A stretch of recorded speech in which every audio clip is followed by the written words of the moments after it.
On the 10th of November 1846, Frederick Douglass gave a speech to an audience of over 1,000 people, most of whom were mill workers, at the public hall on Bailey Street in Rochdale. He was introduced by a Rochdalian, John Bright, the Member of Parliament for Manchester.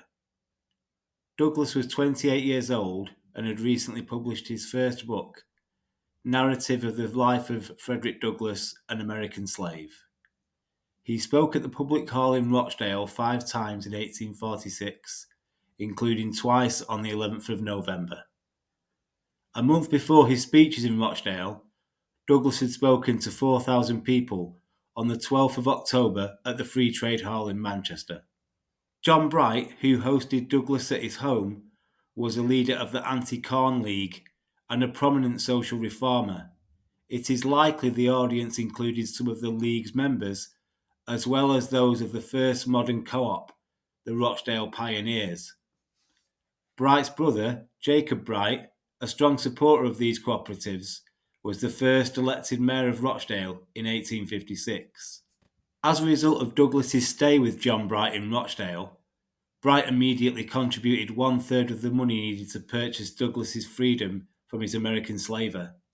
In October 1846, Douglass arrived in Rochdale a fugitive slave, but with Bright's large contribution, he left Rochdale about to become a free man. Douglass learned by steamship mail that as of the 12th of December 1846, he was no longer legally a slave in America, as his papers of manumission had been confirmed. At the time, Douglass lived about 15 miles away from Rochdale, at 22 St Anne's Square, Manchester.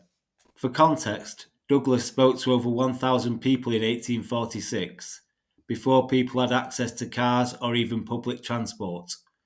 175 years later, Rochdale AFC only played in front of a crowd of 1,160 against local rivals Bolton Wanderers in the 2021-22 League Two season.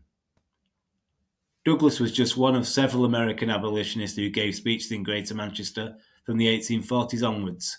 Some even made the region their home.